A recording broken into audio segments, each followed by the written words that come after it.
I am surrounded by books. My whole room is basically lined with them.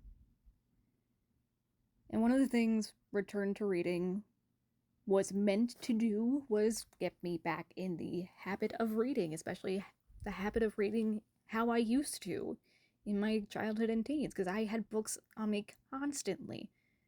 And it started off strong. Like, you saw some of the books I was reading. I finished the only one left. I finished Anatomy of an Alibi. I loved Anatomy of an Alibi, by the way. That was really, really fun. But I've also finished Discontent. I finished a Doctor Who book I have. I recently, as of recording this, well, prior to recording this earlier in the day, finished reading Unseen by Molly Burke. But there have been books I've DNF'd or paused that sort of threw me off. They kind of put me into a reading slump because I started off strong and I was going strong, and then last month something just, I guess, didn't sit right with a phrasing in a book, and just it changed the tone of the book, and that completely not only took me out of that book, but then the mood to read in general. So let's talk about that. So yeah, it took one book to fully put me into a reading slump. Well, for the most part, I was a little disappointed having like just DNF'd a book and then paused another one because I mean I guess I've technically sort of DNF'd Brimstone, but if it's more just like I wanted to take a break because while I was enjoying the misadventures of Carrion and Fisher at the same time, it felt like I was third wheeling a good chunk of the book. So I kind of just put that on pause and like partially DNF'd it. But I had DNF'd It's Not Her. I got fairly far into the book, but I felt like I was pushing it through some of the POV chapters. Riley's chapters, perfectly fine. She felt completely natural. Like, her dialogue felt real. She felt human. But then the other POV, every time it swapped, it felt like I had to push myself to get through those chapters because it felt like that character was written with a thesaurus. Like, it felt not necessarily robotic, but not, I guess, natural enough for me to really get a grasp of the character. But I was enjoying that book. So it did feel a little disappointing to DNF it, but I just couldn't keep pushing myself through certain chapters. And I was just like, it's not worth it to keep doing this to myself. I'm going to DNF it. But then I was also reading Keeper of Enchanted Rooms. Really good book. I was fully enjoying it. I made it very far into the book, and I was like about halfway through, and it's a slow burn on top of just being a fun fantasy about a magical house that is a character in its own right, and I love the house. Like, if I could live in that house, I would. If it were real. If it sounds like fun. And it's like, and then there was like a whole revenge plot that was really cool, and I love how the magic system works, and I do love the main characters. But the characters at that point had already described each other. So once the slow burn started really kicking up, and they really started liking each other, one of the characters described the other again. And their description just, it wasn't what I was expecting. And it threw me off. It took me out of the book and the moment and fully just put me off reading for a good couple weeks. Because I couldn't get past it. And because one of the words I don't think YouTube will let me say, let's just say they described the female main character as having a milky chest. That phrasing fully took me out. 100% took me out. Just even saying it now just even not even using the actual words. Still, it didn't sit well. It didn't sit well. And I got afraid that the rest of the writing was going to become like that. And milky is not a good descriptor. That's never used as a nice descriptor. That's usually a descriptor for something that is disgusting. And I mean, as a fair girly myself, like, if anyone ever described my skin as milky, I would tell them to leave. I would, because just that's not a nice descriptor. It's never used as a nice descriptor. And just, it didn't sit right with me, and it just rubbed me the wrong way, and I had to put the book down, and I haven't touched it since. So, yeah. Yeah, and on top of that, I kind of killed my shoulders too. So the bigger books I've been reading, like the Book of Azrael, When the Moon Hatched, I haven't been able to really hold them.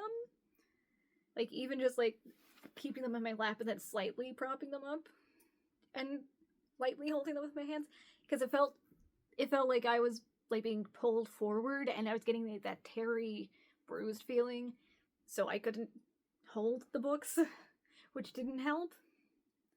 And I've been trying the ebooks and audiobooks, and just the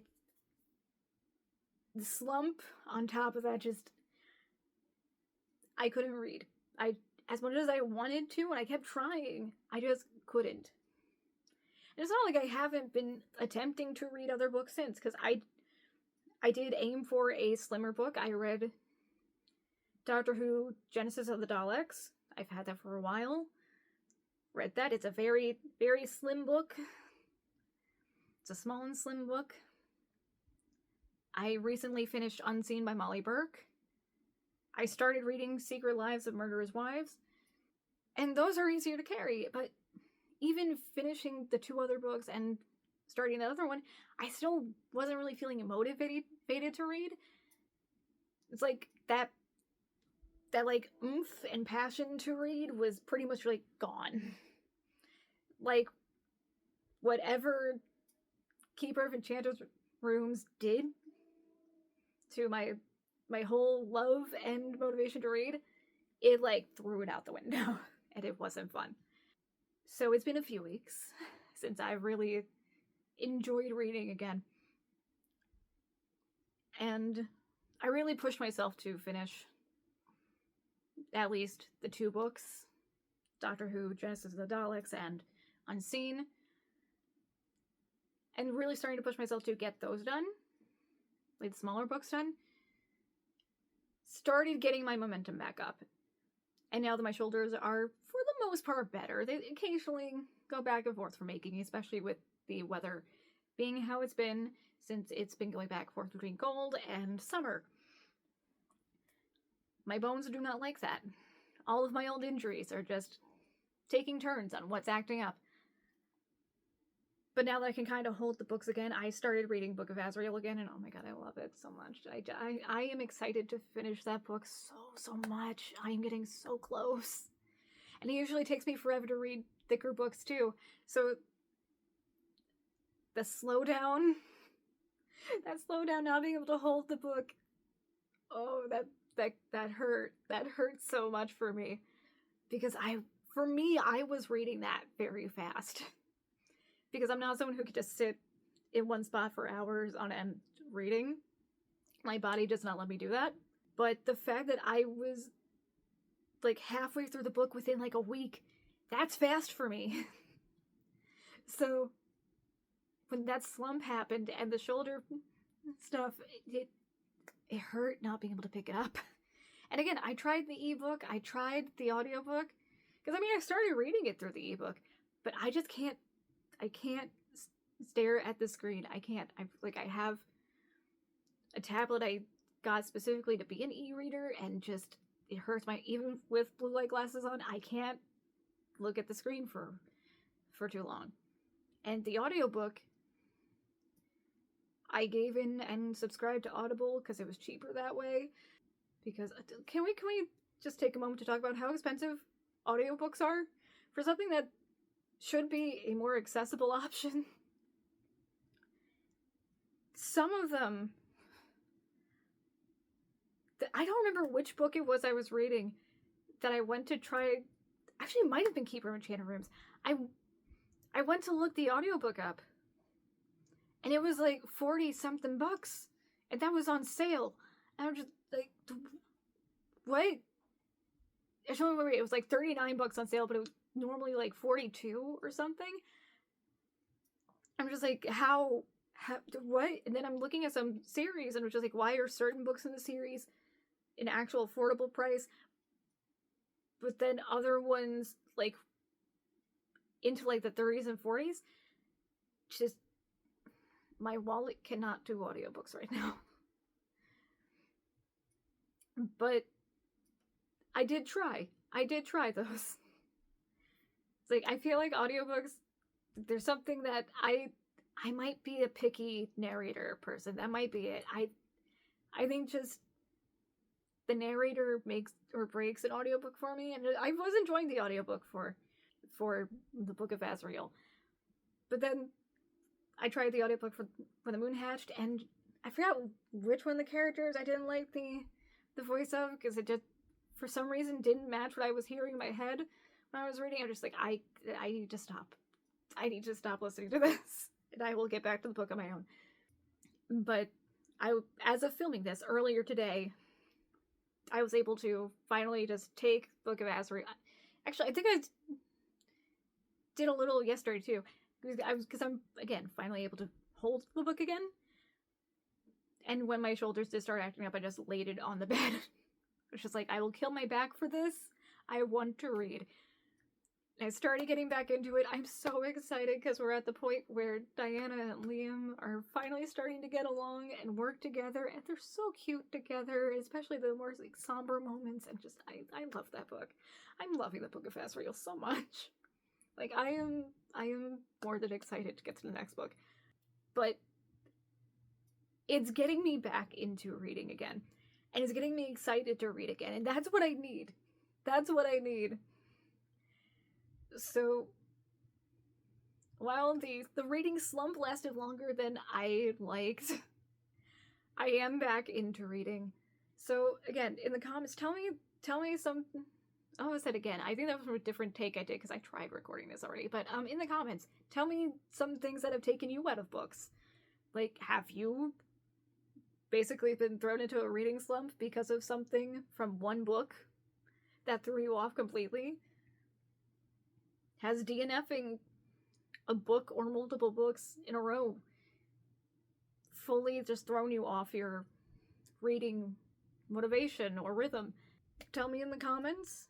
I would love to see what you say and hear your experiences with your own reading slumps and what you've experienced in books that have just thrown you off completely. But you know, once you get out of that slump, it feels so good to read, because I want to hug my books. Like, I missed reading. And that's part of what this whole thing of getting back into reading and return to reading is about. I want to have the same feeling of genuinely missing picking up the books to read. So yeah, no. I'm back in my reading, I guess, reading rhythm. I don't know what this was, but I'm back in my reading rhythm. I hope you guys are enjoying what you're reading, if you are reading any books. Heck, if you want, in the comments, tell me what you guys are reading. Are you enjoying it? How far into the books are you? And I guess I will see you guys in the next video, whenever that is. Don't forget to like, comment, and subscribe. Turn on the notification bell, because I don't have a schedule. Also, don't forget to check the chat link, because that is where you can find all the links to the different ways you can support me, like my Patreon, or my Ko-fi, or my Fourth Wall shop, where I do have merch for not just my books, but for here in general. And some bookish themed stuff on there as well. You can also find links to my books, like Dark Pine Tales of Terror, and a short story that I wrote called Late Night Knocking, which is sort of like, I guess, a paranormal suspense short, if you want to say that. But I know Amazon has it listed as a ghost thriller, so Actually, or was that no, that was Dark Pine that had listed a ghost thriller, right? I mean, it could be counted as a ghost thriller, I guess. But, yeah, no, links to everything are in the top link below. And I will see you guys in the next video. Bye! Have a good one.